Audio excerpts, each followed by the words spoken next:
السلام علیکم ورحمۃ اللہ۔ اعوذ باللہ السمیع العلیم من الشیطان الرجیم، بسم اللہ الرحمن الرحیم۔ ربی اشرح لی صدری ویسر لی امری واحلل عقدۃ من لسانی یفقہوا قولی۔ رب زدنی علما، اللہم رب زدنی علما، اللہم رب زدنی علما، اللہم فقہنا فی الدین، اللہم فقہنا فی الدین، اللہم انی اسألک علما نافعا وعملا متقبلا ورزقا طیبا، اللہم صلی وسلم علی نبینا محمد صلی اللہ علیہ وآلہ وسلم۔ سورہ یونس ہے، سورت کا نمبر 10 اور پارے کا نمبر 11 ہے۔ لاسٹ ٹائم جو ہے نا ہم نے آیت نمبر 40 تک الحمدللہ کمپلیٹ کیا تھا، جس میں 4 رکوع تک بات ہوئی تھی۔ مشرکین مکہ جو ہے انہی کا سبجیکٹ چل رہا ہے، اور ان کو اللہ سبحانہ وتعالیٰ مختلف اگزامپل دے رہے ہیں کہ وہ اللہ کے اوپر، اللہ کے نبی کی ذات پر اور قرآن پر ایمان لے آئیں۔ آگے آیت نمبر 41 میں دیکھتے ہیں اللہ سبحانہ وتعالیٰ کیا ارشاد فرما رہے ہیں۔ بسم اللہ الرحمن الرحیم۔ وَإِن كَذَّبُوكَ فَقُلْ إِن قُل لِّي عَمَلِي وَلَكُمْ عَمَلُكُمْ۔ اے محمد صلی اللہ علیہ وآلہ وسلم، اللہ تعالیٰ بار بار اللہ کے نبی کو ایڈریس کر رہے ہیں تاکہ اللہ کے نبی پریشان نہ ہو، فکر مند نہ ہو۔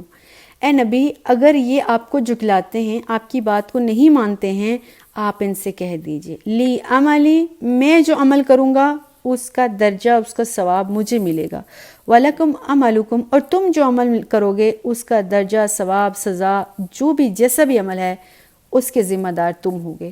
انتم بریون مما اعمل، میں جو سا بھی عمل کرتا ہوں تم اس کے بری ذمہ ہو۔ کل اللہ تم کافروں سے نہیں پوچھے گا کہ اللہ کے نبی کیا عمل کرتے رہے یا کیا نہیں کرتے رہے۔ وَأَنَا بَرِيءٌ مِّمَّا تَعْمَلُونَ، لیکن جو کام تم کرتے رہے ہو میں بھی اس سے بری ذمہ ہوں گا کل قیامت کے دن، میں تمہارے کسی بھی کھرے اور کھوٹے کا جواب دار نہیں ہوں گا۔ یہ بہت بڑی آیت ہے، یہ بہت بڑی تنبیہ ہے۔ اس سے بڑھ کر اور تنبیہ اور سزا اور بدبختی کیا ہوگی کہ اللہ کے نبی کی ذات رحمت پاس ہو اور لوگ اس سے فیض نہ اٹھائیں، اور اللہ کے نبی اپنا دامن اور اپنا پلو چھڑا لیں ان لوگوں سے جو آپ کے بہت ہی قریبی، یہاں تک کہ مشرکین مکہ میں سے بہت سے آپ کے رشتہ دار ہیں، خونی رشتے ہیں، برادری والے ہیں، لیکن اللہ کے نبی اس قدر تکلیف دہ ہو چکے ہیں، اور اللہ کے نبی کی اس تکلیف کو دیکھ کر خود اللہ کی ذات اللہ کے نبی کو بری الذمہ ٹھہرا رہی ہے۔ وَمِنْهُم مَّن يَسْتَمِعُونَ إِلَيْكَ، اے نبی ان میں سے کچھ ایسے ہیں جو آپ کی بات کو سنتے تو ہیں، أَفَأَنْتَ تُسْمِعُ الصُّمَّ، تو پھر آپ بہروں کو کیا سنا سکتے ہیں، وَلَوْ كَانُوا يَعْقِلُونَ، جو وہ عقل نہیں رکھتے۔ تو اللہ کہہ رہے کہ بہت سے کافر نبی ایسے ہیں جو آپ کے پاس آتے ہیں، آپ کی بات سنتے ہیں، لیکن اس بات کو انڈرسٹینڈ نہیں کرتے۔ وہ جب اللہ کی محفل، نبی کی محفل ہوتی، جب اللہ کے نبی قرآن سناتے ہیں، ان کو ہدایت کی باتیں سناتے ہیں، تو ان کا مقصد ہدایت سیکھنے کے لیے وہ کبھی بھی نہیں آتے ہیں۔ وہ کس لیے آتے ہیں؟ اللہ کے نبی سے بات سن کر اس بات کو معاشرے میں پبلش کریں، اس سے کوئی بتنگڑ بنا کے معاشرے میں اللہ کے نبی اور مسلمانوں کی ذات کے خلاف کوئی مذاق بڑھائیں۔ اے نبی، آپ ان مشرکین کو ہدایت نہیں دے سکتے۔ اور بہت سے ایسے مشرک اور کافر آتے ہیں، وہ اگر کہیں بات پھیلانے کے لیے نہیں بھی آ رہے، اللہ کے نبی کی بات سنتے ہیں لیکن اس کو انڈرسٹینڈ نہیں کرتے ہیں، اس پر غور و فکر نہیں کرتے، ان کا دل اور ان کی عقل اس بات پر آمادہ نہیں ہوتی ہے۔ تو اے نبی، جن کے کان ہیں لیکن وہ قرآن کے لیے نہیں سنتے ہیں، تو گویا کہ وہ بہرے ہیں۔ اے نبی، بہروں کو تو آپ عقل نہیں دے سکتے ہیں، آپ سمجھا نہیں سکتے۔ کتنی بڑی تنبیہ ہے، کتنی بڑی سزا ہے کہ اللہ کے نبی قرآن سنا رہے ہیں اور کافر قرآن سن نہیں رہے ہیں، اوپر سے کان، ناک، کان اللہ کی نعمتیں ہوتے ہوئے بھی ان کا استعمال نہیں کر رہے۔ ایسے لوگوں کو اللہ تعالیٰ نے بہرے، گونگے اور اندھے کہا ہے۔ وَمِنْهُم مَّن يَنظُرُ إِلَيْكَ، اے نبی محمد صلی اللہ علیہ وسلم، آپ کی طرف بہت سے لوگ آپ کو دیکھتے تو ہیں۔ أَفَأَنْتَ تَحْيِي الْعُمْيَ، اللہ کے نبی آپ اندھوں کو راستہ نہیں دکھا سکتے۔ لَوْ كَانُوا لَا يَبْصِرُونَ، خواہ وہ کتنے بھی دیکھنے والے ہوں، کتنے بھی سمجھنے والے ہوں۔ یہاں ظاہری بینائی کا تذکرہ نہیں ہو، یہاں دل کی بینائی کا تذکرہ ہو رہا ہے۔ اے نبی، لوگ آپ کی باتیں سنتے ہیں، ان کے کانوں میں پڑتے ہیں، ان کے کان ہیں، لیکن وہ بصیرت، انڈرسٹینڈ، قرآن کو سننا، آپ کو نبی ماننا، آپ کی بات پر عمل کرنا، اس کی توقع ان سے نہیں رکھی جا سکتی۔ اسی طرح بہت سے کافروں کے پاس دماغ ہے لیکن وہ دماغ کا قرآن کے لیے استعمال نہیں کرتے، گویا کہ وہ اندھے ہیں۔ بہت سے لوگوں کی آنکھیں ہیں، اے نبی وہ آپ کو دیکھتے ہیں لیکن آپ کی طرف دیکھنا ان کے لیے کوئی فائدہ مند نہیں ہوتا، کیونکہ انہوں نے اپنے دل کے دروازے بند کر رکھے۔ کتنی ہی بدبختی کی بات ہے، محمد صلی اللہ علیہ وسلم جو تمام انبیاء کے سردار ہیں، وہ کسی معاشرے، کسی بستی اور کسی محلے میں رہ رہے ہیں، زندگی گزار رہے ہیں، ان کی نظر ایسی ہے کسی کو دیکھیں تو وہ بندہ جنتی ہو جائے، ان کا ہاتھ ایسے ہیں برکت اور رحمت والے ہیں، کسی کو لگ جائیں تو اس جگہ پر اللہ جہنم کی آگ کو حرام کر دیتے ہیں۔ وہ نبی کی نظر ایسی ہے کسی پہ پڑ جائے وہ صحابی بن جاتے ہیں۔ کتنی بدبختی تھی ان کافروں کی۔ اللہ کے نبی کی ذات ان کے اندر موجود ہے، آپ کی رحمت، آپ کی وہ تمام برکات جو آپ کے شان ہیں، جو آپ کے نام ہیں، جو آپ کے خصائص ہیں، ان سے وہ فائدہ نہیں اٹھا سکے۔ اللہ کے نبی کی باتوں کو سنتے ہوئے اپنے کانوں کو بہرا رکھا، اللہ کے نبی کی ہستی کو آنکھوں سے دیکھتے ہوئے بھی اس سے فیض یاب نہیں ہو سکے۔ اس سے زیادہ بدبختی کی اور کیا بات ہے؟ یہی بات ہے، اگلے 1400 سال 1600 سال ہو گئے ہیں قرآن میں ان کی ان کرتوتوں کو اللہ تعالیٰ بیان کرتا آ رہا ہے۔ جب تک قیامت قائم نہیں ہوتی، جب تک لوگ قرآن پڑھتے رہیں گے، کافروں کی ان کرتوتوں کو اللہ بیان کرتا رہے گا، ہم پڑھتے رہیں گے، ان پر لعنت بھیجتے رہیں گے۔ کل قیامت کے دن بھی اللہ سبحانہ و تعالیٰ ان کو تمام لوگوں سے فَزَيَّلْنَا، پیچھے ہم نے پڑھا، اللہ زیل کر دے گا، الگ کر کے کھڑا کر دے گا۔ جیسے ٹیچر پنشمنٹ دینے کے لیے کسی اسٹوڈنٹ کو کلاس سے باہر کھڑا کر دیتی ہے، جس سے پورے اسکول یا کلاس کو پتہ چل جاتا ہے کہ اس کو پنش کیا جا رہا ہے۔ اللہ سے دعا ہے اللہ ان لوگوں سے ہمیں نہ بنائے۔ ان اللہ لا یظلم الناس شیئا، آیت نمبر 44 ہے۔ اللہ تعالیٰ کہتے ہیں اللہ کسی انسان کے اوپر ظلم نہیں کرتا، وَلَكِنَّ النَّاسَ أَنفُسَهُمْ يَظْلِمُونَ، لیکن یہ لوگ ہی ہیں جو اپنے اوپر ظلم کرتے ہیں۔ ظلم کیا ہے؟ یہ ہم پہلے کئی دفعہ بات کر چکے ہیں۔ ظلم کہتے ہیں وَضَعَ شَيْءٌ غَيْرِ مُحَلِّهِ، چیز کو جس جگہ رکھنا تھا وہاں رکھا نہیں ہے۔ تو اللہ کی ذات کو جو عزت، جو مقام، جو مرتبہ دینا تھا وہ انہوں نے نہیں دیا۔ اللہ نے جو ان کو سننے کے لیے کان دیے تھے، دیکھنے کے لیے آنکھیں دیے تھے، فہم اور بصیرت کے لیے دل و دماغ عطا کیا تھا، انہوں نے اس کا حق استعمال نہیں کیا۔ انہوں نے حق اور باطل کو تمیز کرنے کے لیے اس کو یوز نہیں کیا۔ جنت کے وارث ہونے کی بجائے وہ جہنم کے اور عذاب کے مستحق بن گئے ہیں۔ اس سے بڑھ کر ظلم انہوں نے اپنے اوپر کیا ہے۔ تو اللہ کہہ رہا ہے اللہ نہیں چاہتا، ہم سب اللہ کی مخلوق ہیں، اللہ نہیں چاہتا ہے کہ اللہ کا کوئی بھی مخلوق، کوئی بھی بندہ جہنم میں جائے۔ اللہ غفور و رحیم ہے، وہ تو بہانے تلاش کر رہا ہے، ذرا بات پر ہمیں بخشنے کی نوعیدیں سناتا رہتا ہے، خوشخبریاں دیتا رہتا ہے، لیکن ہم انسان ہی ہیں جو اپنے اوپر ظلم کرتے ہیں، زیادتیاں کرتے ہیں، اور اللہ نے جو ہمیں نعمتیں دی ہیں ان نعمتوں کا صحیح طرح استعمال نہیں کرتے۔ یہ ہے ظلم جو ہم اپنے اوپر کرتے ہیں۔ آیت نمبر 45 میں اللہ تعالیٰ کہہ رہے ہیں، اللہ تعالیٰ فرما رہے ہیں وَيَوْمَ يَحْشُرُهُمْ كَأَن لَّمْ يَلْبَثُوا إِلَّا سَاعَةً مِّنَ النَّهَارِ، نعوذ باللہ من ذلک۔ اللہ کہہ رہا ہے کل قیامت کا دن اتنا بڑا ہوگا، اتنا لمبا ہوگا، اس دن اللہ سب لوگوں کو جمع کرے گا اور لوگوں کو یوں محسوس ہوگا جیسے وہ دن اس دنیا کا کیسا دن ہے، ایسے زندگی گزاری جو ہم نے پوری زندگی اپنی گزار لی ہے، کل قیامت کے مقابلے میں ایک سا، ایک منٹ یا ایک گھنٹے جتنا ہوگا۔ یتعارفون بینہم، قیامت کے دن لوگ ایک دوسرے کو پہچان لیں گے۔ قد خسر الذین کذبوا بلقاء اللہ، نقصان پالیں گے وہ لوگ جنہوں نے اللہ کی ملاقات کو جھٹلایا، وما کانوا مہتدین، وہ ہدایت نہیں پائیں گے۔ اچھا، یہ ہماری لائف کے ساتھ بھی ایسا ہوتا ہے، ایسا ضروری نہیں کہ یہ کافروں کے بارے میں بات ہے۔ اکثر جب ہم جہنم کی بات کرتے ہیں، قیامت کی بات کرتے ہیں، مرنے کی بات کرتے ہیں، جنت کی بات کرتے ہیں، حشر کی باتیں کرتے ہیں، تو ہمارے مائنڈ کے سب کانشیس میں کہیں نہ کہیں یہ رہتا ہے کہ مطلب قیامت تو ابھی کافی دور ہے، پتہ نہیں کب دور کبھی آئے گی، حشر بہت دور کبھی۔ لیکن دیکھیں تو ہماری اپنی زندگیاں کتنی گزر گئی، ہمیں ایسے لگتا ہے جیسے کل ہی کی بات ہے۔ ایسے ہی شاید یہ سب بھی انشاءاللہ، جیسے کہ اللہ سبحانہ و تعالیٰ نے ہمیں فرمایا ہے کہ ایسے ہی ہوگا جیسے کل ہی کی بات ہے، اور وہ کل قیامت کے دن جو اللہ تعالیٰ نے بارہا قرآن و حدیث میں فرمایا ہے کہ 50,000 سال کا ایک دن، تو دنیا کے 70 سال کی زندگی بھی اگر ہم 50,000 سال کے اندر کیلکولیٹ کریں، اس کو ملٹیپلائی کریں، اس کو کچھ بھی کریں، تو وہ ہمارے پاس ایک منٹ یا منٹ کا کچھ حصہ یا 1 آور اس سے زیادہ نہیں بن سکتا ہے۔ اور ایسی فیلنگ آتی ہے کہ پتہ نہیں اس وقت کوئی ہم یہ ایسے ہوں گے بھی کہ نہیں، اور کیا پتہ ایسی باڈیز ہوں گی، ہم ایک دوسرے کو پہچانیں گے، وہ جو ہمارے پہلے اب کے لوگ، تو اللہ تعالیٰ نے اس ساری کنفیوژن کو دور کر دیا۔ یتعارفون بینہم، لوگ ایک دوسرے کو پہچانیں گے، ہوش و حواس میں ہوں گے۔ جیسے سورہ حج میں اللہ تعالیٰ نے کہا ہے نا کہ لوگ ایسے پھریں گے جیسے نشہ کرنے والے، وہم بسکارا، حالانکہ انہوں نے نشہ نہیں پیا ہوگا، ایسے پھر رہے ہوں گے ٹینشن میں، پریشانی میں، ان کی عقل بالکل معاف ہو چکی ہوگی، لیکن اس کے باوجود لوگ ایک دوسرے کو پہچانیں گے۔ اور اللہ کہہ رہے اس قیامت کے دن جنہوں نے کہا ہے کہ قیامت کوئی نہیں آنی ہونی، چونکہ مشرکین مکہ کی طرف خطاب ہے، کسی حساب کتاب کی ضرورت نہیں ہے، کوئی اللہ کی ذات نہیں ہے جو ہمیں پکڑے گا، ہماری کرتوت ہمارے سامنے لائے گا، تو اللہ کہہ رہے ہیں کہ وہ ایک دوسرے کو پہچانیں گے۔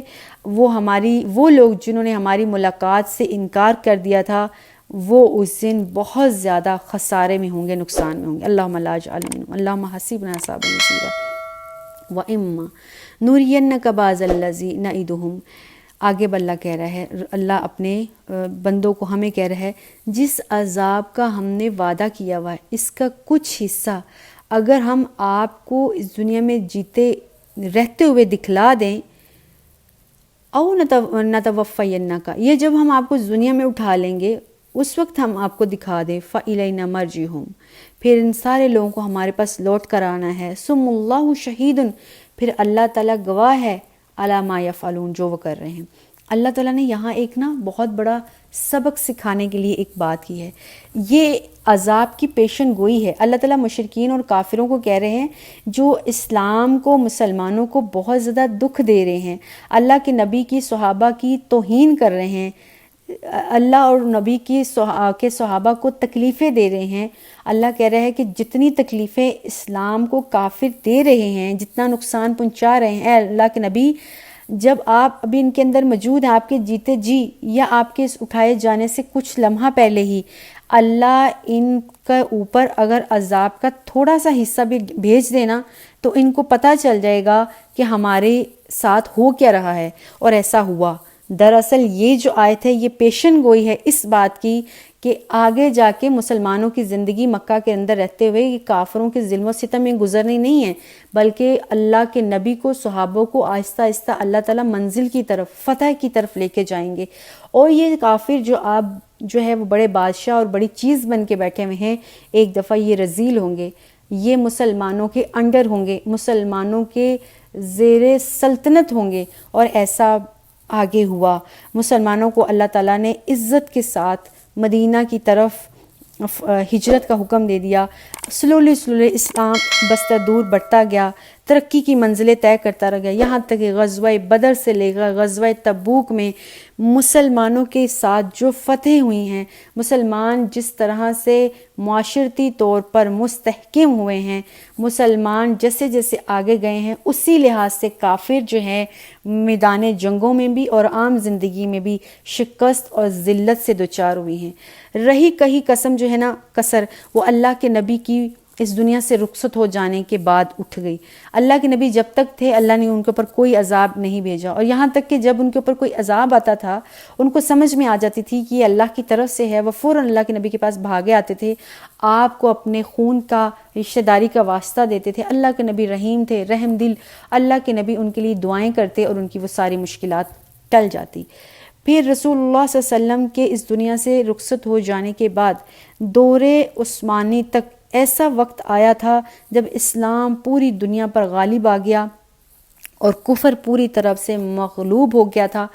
اللہ نے جو اس آیت میں وعدہ کیا ہے نا، آیت نمبر 46 آیت سورہ یونس، کہ اللہ کافروں کو تکلیفیں دے گا اتنی جتنی انہوں نے اسلام کو، مسلمانوں کو دی، اور اسلام کو اور مسلمانوں کو دینے سے کہیں زیادہ ان کو تکلیفیں ملی خود رسول اللہ صلی اللہ علیہ وسلم کی زندگی کے اندر اور آپ کے اس دنیا سے رخصت ہو جانے کے بعد۔ آیت نمبر 47 ہے وَلِكُلِّ أُمَّةٍ رسول۔ اللہ کرے یہ کوئی بڑی بات نہیں، یہ جو کافر اللہ کے نبی سے چڑھتے ہیں، اللہ کے نبی کی بات نہیں مانتے، یہ کوئی پہلی دفعہ نہیں ہوا، پہلی امتوں کا بھی یہی دستور رہا ہے۔ ہر امت اللہ بھیجتا تھا، اس امت کے ساتھ رسول آتا تھا، نبی آتا تھا۔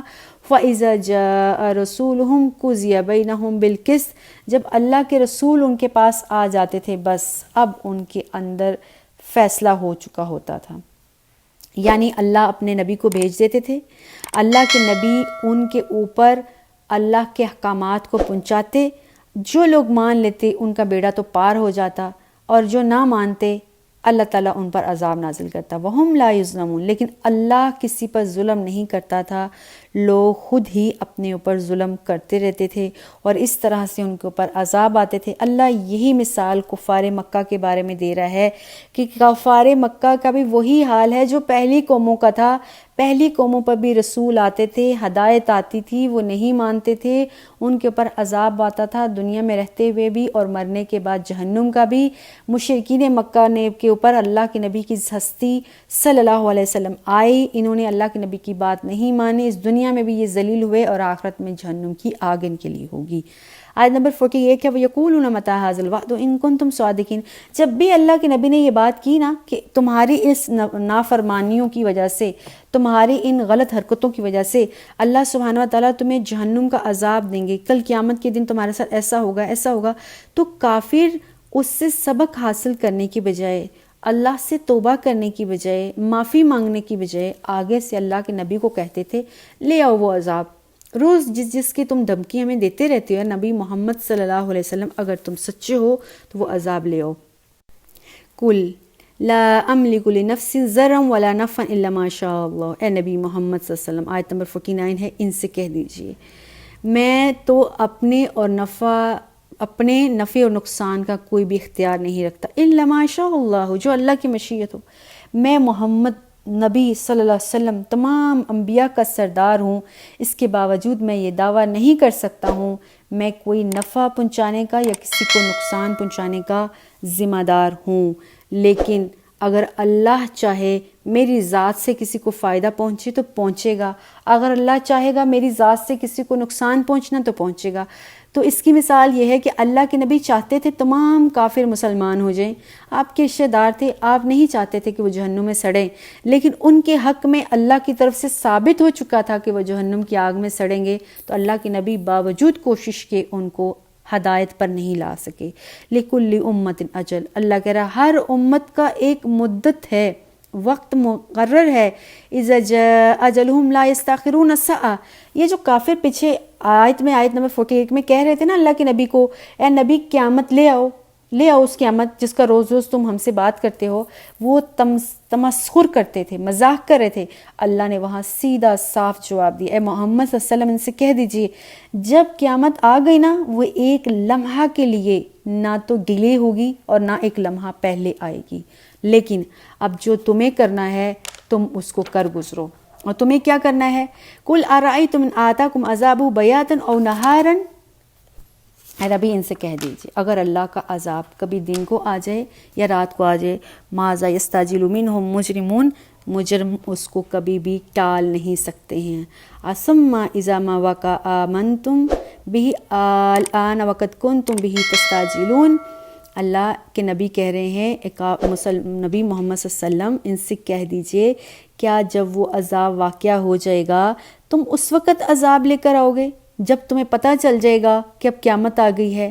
اب اس دنیا میں تم اس کو لانے کی جلدی مچائی ہوئی ہے، لے آؤ لے آؤ لے آؤ، لیکن ابھی تمہیں عذاب آنے کی تمہیں جلدی ہے، اب تمہیں یہ نہیں ہے کہ ہم ایمان لے آئیں۔ جب تم نے عذاب کو دیکھ لیا نا، اس کی ہولک ناکی کو، اس کی سختی کو، اس وقت تم ایمان لانا شروع کر دو گے۔ ثم قیل للذین ظلموا ذوقوا عذاب الخلد، پھر اللہ تعالیٰ ظالموں سے کہیں گے ہمیشہ رہنے والوں عذاب کا مزہ چکھو۔ هل تجزون الا ما کنتم تکسبون، کیا تمہیں اب بدلہ مل گیا اس کام کا جو تم دنیا میں کرتے رہے۔ وَيَسْتَنْبِئُونَكَ أَحَقٌّ قُلْ ای وربی انہ لحق وما انتم بمعجزین۔ اے محمد صلی اللہ علیہ وسلم، یہ آپ سے پوچھتے ہیں کیا یہ قیامت جس کا آپ تذکرہ کر رہے ہیں کیا یہ واقعی سچ میں ہونے والی ہے؟ کل، اے نبی کہہ دیجئے، ای وربی، میرے رب کی قسم یہ بالکل سچ ہے، انہ لحق، یہ بالکل سچ ہے، یعنی قیامت کا واقعہ ہونا، وما انتم بمعجزین، اور تم اس کو روک نہیں سکتے، تم اللہ کو عاجز نہیں کر سکتے کہ وہ اس سے روک دیں۔ اصل میں مشرکین مکہ اور کفار مکہ جو ہیں وہ ایسا نہیں تھا کہ ان کا ہرگز اس بات پر ایمان نہیں تھا کہ قیامت آئے گی یا عذاب آئے گا، بلکہ یہ سب یہ جھٹلانے کے لیے، مذاق اڑانے کی نیت سے کہتے تھے۔ اور جب اللہ سبحانہ وتعالیٰ نے ان آیات میں واضح طور پر ان کو جواب دے دیا ہے کہ قیامت فی الواقعہ ہوگی، عذاب آئے گا، تو اب جو ہے ان کو یقین کرنا پڑ رہا ہے، تو وہ یقین پھر بھی یہ شو نہیں کر رہے کہ ہمیں یقین آ گیا ہے، پھر بھی مشرکین مکہ انکار ہی کر رہے ہیں۔ اور یہاں پر صرف حق جو ہے وہ قیامت ہی مراد نہیں ہے، اللہ کا عذاب، قرآن، زندگی کے بعد موت، اور موت کے بعد دوبارہ اٹھائے جانا، اور دوبارہ اٹھائے جانے کے بعد جو اعمال ہیں ان کے مطابق سزا اور جزا، پھر اللہ تعالیٰ کے سوالات، پھر اللہ تعالیٰ کی سختیاں، وہ ساری کی ساری باتیں، اور اللہ کہہ رہا ہے کہ میں پورے وثوق کے ساتھ قسم کھاتا ہوں کہ یہ ساری باتیں اس زندگی میں اور اس زندگی کے بعد ہونے والے سارے واقعات بالکل سچے ہیں، اور سب پر اللہ کی قدرت کا قبضہ ہے، اللہ کی پاور ہے۔ تم اللہ سے فرار حاصل نہیں کر سکتے، تم اللہ کو ہرا نہیں سکتے، اللہ کو چکمہ نہیں دے سکتے۔ اس ساری صورتحال سے، اس قیامت سے، اس عذاب سے، دوبارہ جی اٹھنے سے تم بچ نہیں سکتے ہو۔ اللہ جب کسی چیز کی قسم کھاتے ہیں تو یقیناً بہت بڑی بات ہے۔ اور یہاں پر جو کفار مکہ ابھی تک پیچھے ہم بار بار دیکھ رہے تھے، اللہ کے نبی کو تانے دے رہے ہیں، مذاق اڑا رہے ہیں، تمسخر کر رہے ہیں، اے نبی لے آؤ وہ عذاب جس کا تم وعدہ کرتے ہو، تو اللہ نے پورا ایک رکوع اس بات کے بارے میں ڈکلیئر کیا ہے۔ وہ کیا ہے کہ وہ عذاب، وہ قیامت آئے گی، اس میں ان کفار کو بدلہ دیا جائے گا، اور وہ جب قیامت کی گھڑی قائم ہو جائے گی، جب اس موت کا وقت آ جائے گا تو ایک لمحہ آگے یا پیچھے نہیں ہوگا۔ لمحہ منٹ کے کچھ حصے کو کہتے ہیں، سیکنڈز کے کچھ حصے کو کہتے ہیں۔ اللہم حسبنا حسابا یسیرا اللہم لا جعلنا منہم۔ اور جب اللہ سبحانہ وتعالیٰ نے وہ آیات بھیج دی ہیں کہ عذاب آئے گا اور تمہیں اس عذاب کا مزہ چکھنا پڑے گا، آج جس بات کا تم تمسخر کر رہے ہو، اللہ کے نبی کا مذاق اڑا رہے ہو، در حقیقت تمہیں اس کا سامنا کرنا پڑے گا، تو پھر بھی وہ اللہ کے نبی سے پتہ کہ پوچھ رہے ہیں نبی ذرا بتائیے کیا یہ بات واقعی سچ بھی ہے؟ اب اللہ نے قسم کھا لی۔